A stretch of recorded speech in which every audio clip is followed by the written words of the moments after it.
नेपाल में जो हुआ, जिस तरह संसद से लेकर सेक्रेटेरिएट तक सब जला दिया गया,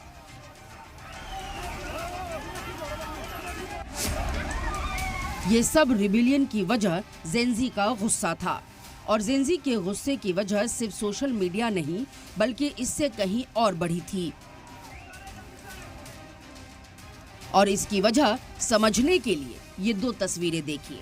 एक तरफ नेपाल का नौजवान गरीबी बेरोजगारी झेल रहा था, टैक्स के बोझ के तले दबा था, मुल्क में हर तरफ गरीबी दिख रही थी। तो वहीं दूसरी तरफ लिड्रान के बच्चे लाखों के बैग लेकर घूम रहे थे, शादियों में करोड़ों खर्च कर रहे थे, हर महीने फॉरेन ट्रिप्स पर जा रहे थे। बस इन्हीं तस्वीरों ने शुरू किया नेपाल में तख्ता पलट। दरअसल नेपाल में इस आंदोलन की शुरुआत हुई एक ट्रेंड से, जिसका हैशटैग दिया गया। यह हैशटैग नेपाल में पिछले कुछ महीनों से ट्रेंड कर रहा था। इस ट्रेंड के मुताबिक जेनजी नेपाल में हुक्मरान जमात के लिड्रान की बदउन्मानी, उनके बच्चों की लग्जरी लाइफ स्टाइल और करप्शन को निशाना बना रहे थे। और दूसरी तरफ गरीब नेपाल की पब्लिक का हाल दिखाकर ये बता रहे थे कि कैसे नेपाल की मेहनत की कमाई नेपो किड्स पर उड़ाई जा रही है। इस हैशटैग के जरिए सोशल मीडिया पर लिड्रान के बच्चों की अलग अलग तस्वीरें पोस्ट की जा रही थी, उनके महंगे बैग दिखाए जा रहे थे, उनकी फॉरेन ट्रिप्स को हाईलाइट किया जा रहा था और दिखाया जा रहा था कि कैसे नेपाल का आम आदमी अपनी जरूरत पूरी करने के लिए जद्दोजहद कर रहा है। और नेपाली लिड्रान के बच्चे लाखों की घड़ियां और लाखों के जूते शो ऑफ कर रहे हैं।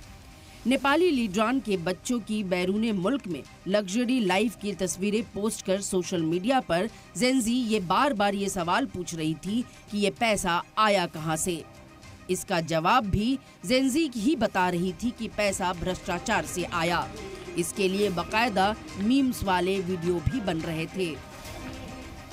Hey Dad, मेरे +2 भैया, I want to go to Harvard. Harvard सुन तो, त्यो एग्रीकल्चरल टैक्स बढ़ाई दे।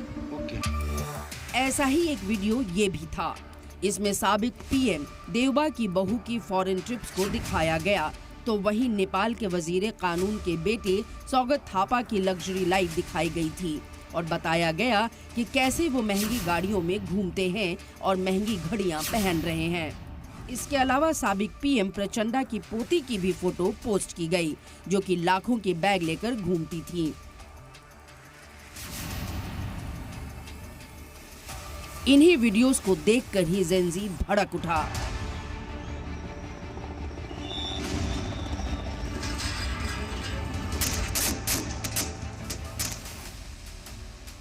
रिपोर्ट्स के मुताबिक रोजगार के लिए हर दिन 2000 नेपाली रोजगार के लिए मुल्क छोड़ रहे थे।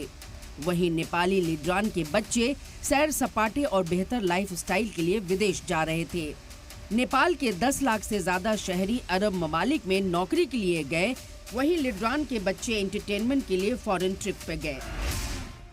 8 सितंबर को जो मुजाहिरा शुरू हुआ, उसमें शामिल मुजाहिरीन की उम्र 18 से 25 साल है। उनके सामने पढ़ाई और कमाई का मुद्दा था। रिपोर्ट के मुताबिक नेपाल में आधे नौजवान रिसोर्सेज की कमी की वजह से अपनी पढ़ाई पूरी नहीं कर पाते। वहीं साबिक पीएम शेर बहादुर देववा की बेटे जयवीर सिंह देववा ने अमेरिका की बोस्टन यूनिवर्सिटी में पढ़ाई की। खुद को कम्युनिस्ट बताने वाले साबिक पीएम पुष्प कमल दहल प्रचंड की बेटी गंगा दहल और पोती स्मिता दहल ने ब्रिटेन और अमेरिका में पढ़ाई की। साबिक पीएम के पी शर्मा ओली के परिवार के रुकन ऑस्ट्रेलिया और कनाडा में पढ़ रहे थे। साबिक सदर विद्या देवी भंडारी के बच्चे अमेरिका में पढ़ रहे थे। कई लिड्रान के बच्चे ब्रिटेन, जर्मनी, मलेशिया और जापान जैसे देशों में पढ़ रहे थे। सोचिए, नेपाल का आम नौजवान गरीबी की वजह से पढ़ नहीं पा रहा है, वहीं लिड्रान के बच्चे फॉरेन में न सिर्फ पढ़ रहे थे, लग्जरी लाइफ भी एंजॉय कर रहे थे। बस इसी के बाद ये ट्रेंड बड़ा बनता गया और इसने पुरतशद्दुद शक्ल इख्तियार कर लिया। जब सोशल मीडिया पर बैन लगाया गया, उसी बैन के बाद लोग सड़कों पर उतरे और ओली सरकार का इस्तीफा मांगने लगे। नेपो किड्स ट्रेन के अलावा एक और वीडियो था जिसने जेंजी के गुस्से को भड़काया। ये वीडियो था एक स्कूली बच्चे का जिसने स्कूल में नेपाल के सिस्टम के खिलाफ उत्तेजक भाषण दिया था। But what are we doing? We are bounded by the chains of unemployment, fleeing abroad in search of opportunities.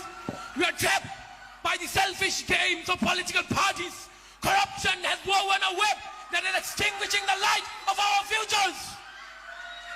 Youth, rise! We are the torch bearers of change. If you do not raise our voices, who will? If you do not raise our voices, who will? If you do not build this nation, who will? और जब तख्ता पलट हुआ तब यही चलबा अपनी school uniform पहनकर हुकूमत मुखालिफ मुजाहरे में भी शामिल था। यानी सियासी लीडरान की बदउनवानी और उनके लेविश लाइफ की वजह थी कि आज नेपाल में तख्ता पलट हो चुका है।